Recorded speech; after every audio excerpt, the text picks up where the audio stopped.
haven't got permission. No, right.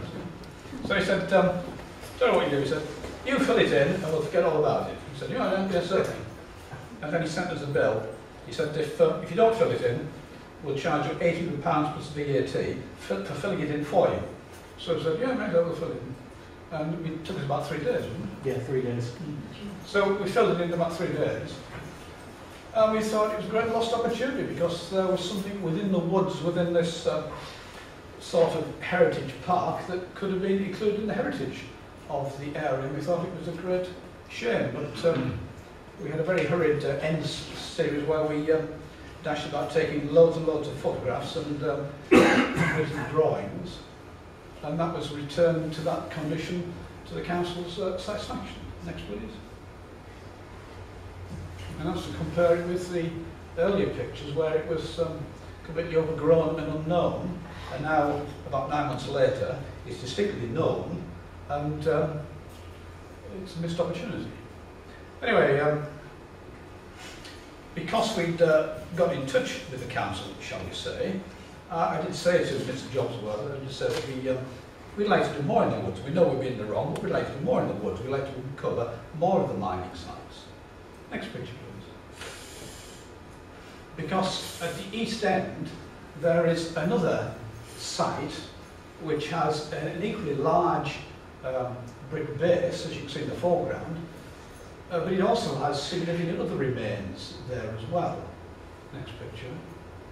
So if we assume that those brick remains are 1860s or 1870s, then these steps, which are concrete, suggest a later date. There's a possibility that you might have had a small electricity generating station on this site. So I said to Mr. Jobsworth that we would like to do this, and he said, well, apply when you feel that you can do so. So we formed ourselves into a society so that we would be protected in terms of insurance. And I wrote to Mr. Jobsworth and said we would like to do this work, and I sent a great amount of detail about what we propose to do. And he replied by saying, I'm out of the office at the moment, I shall come back on Tuesday and reply to your letters then. And so 9 months later, I'm still waiting. Next, please.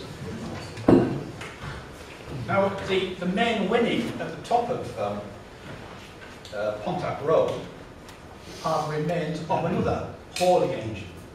But you see, what until recently was a totally anonymous chunk of brickwork, now you see, you can recognise the similarities. You can start to understand the place, because there's 1, 2, 3 of those rectangular recesses for the timber work. Those are the 2 holding down boulder pits. We got straight away we can say, yes, down the middle here there will be the dividing wall. Next. Here's the foundation of this side, the dividing wall. The walking stick marks one end of a curved pit, and there's the other end of it. So what you have at the top of Pontac Road is an exact duplicate of what we excavated at the east end. And we know that for having done the illegal excavation. Otherwise, people would still be foundering it and not knowing what they were dealing with. Next, please. Now then, another interesting site is near the main winning. I say it's of interest because it's been assessed by professional archaeologists, and I've said this many a time, and they got it wrong. It's been assessed by professionals who declared it to have been a magazine for storing explosives, but it isn't. You've only got to look at it to see it's another engine bed. And you look at, you can see there's the outline of a pit on this side of it. It's been a ventilating fan for the drift nearby, and it's just sitting there crying out for a bit of TLC and excavation.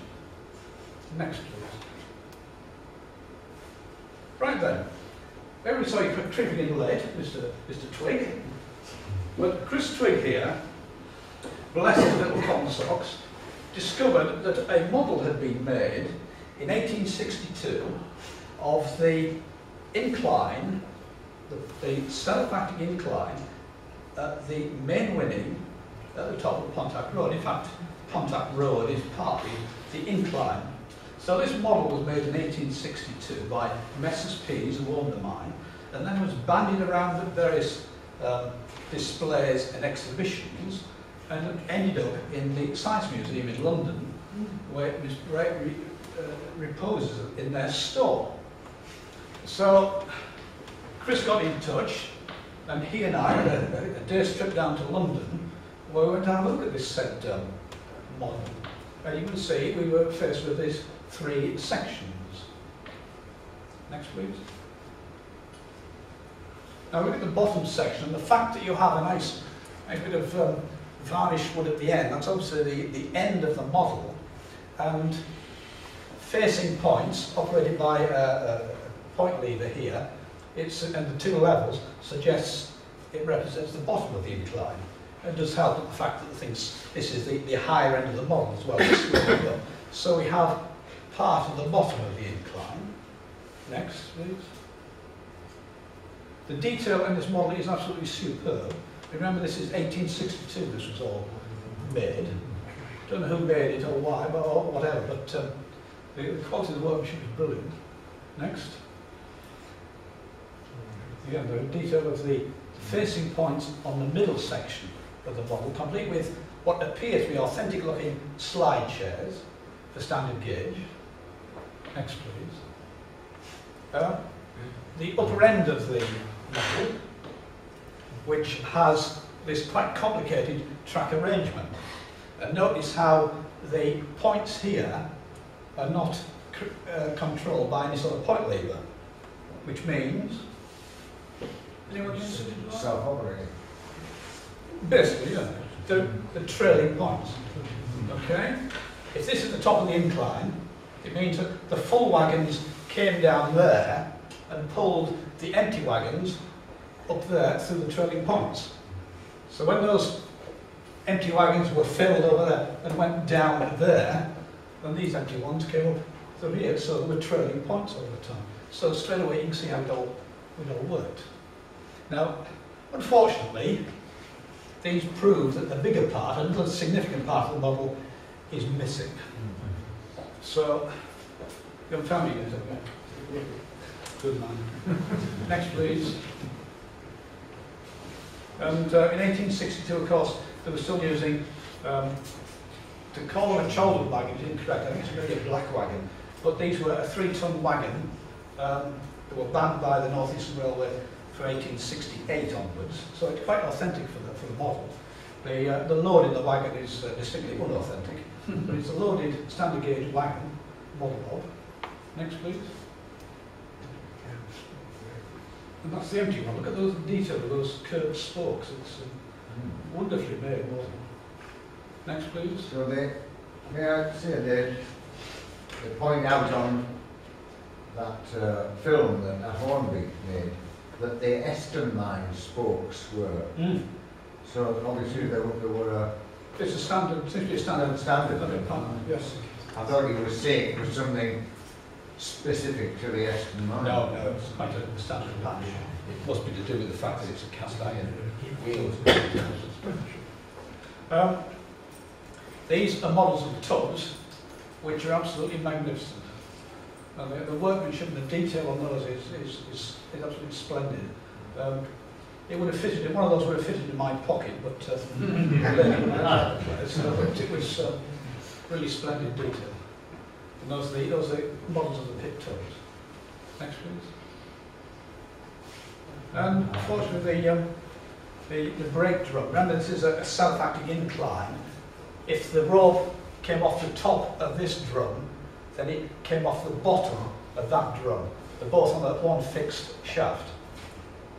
And remember what we've been looking at, those foundations at the east end. There's the 2 holding down bolts. That's very much an accurate model of what was on those foundations at the east end and at the main winning. And in fact, you could pull the string and revolve these, and if you press the lever, it would actually apply the brake. The brake's underhung strap underneath each drum. Each drum has its own brake. Next, please.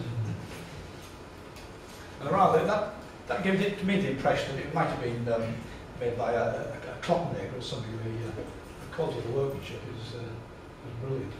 And the detailing of the woodwork as well. Next, please. And that's the full collection of including the buildings and the engine bed. And unfortunately, the most interesting part, the top of the model, which would have shown all the tipping arrangements, that unfortunately has gone missing. But this is probably about the second time it's been looked at in about the past century or so. The first time it was in the box. Right, next please. So, have a look at the real thing. There's the winding drum. You see the back of this is the building of which you've really sort of seen a model almost. But these are the two winding drums. It's the view down the incline. You can see one of the little narrow gauge locomotives. And the picture, well, there's new maps. The picture must be taken pre-1900. Certainly a very early picture, because the next one, next view, shows a slight variation in the building that was there. But this is the Upleatham mines, the main winning. The winding drums, both of them are still there. The building that you saw those foundations with my walking stick stuck in them are inside here. This was the main hauling engine with the ropes going into the drift. And these are the wagons, these are the tubs used underground. You know, they're awfully like the models. So that's the story. We've brought along some drawings, the two drawings that we did. And I've also got the collection of artifacts that, well, some of them, including the famous left-handed clack valve. So, in conclusion, I would say that we've learned a lot. And the result of it was that there were so many people that come along to work on the dig. I think it was about 8 names, I could say, people who worked on the dig. We formed the Cleveland Mining Heritage Society primarily to get us all insured through the British Caving Association, so that we can work on sites on the surface free of worries about liability and things like that. So that has been a distinct benefit. The society, which now numbers about 28 people, is primarily an investigating exploration type society. We have a mine near Gromont where we can have access to the underground workings. We have another mine near Kildale where we have access to the underground workings. And we have a couple of other sites where we have digs and excavations going on to investigate services remains. And I would like to state here categorically that in each case we have the landowner's permission to be doing it. Thank you very much. Thank you.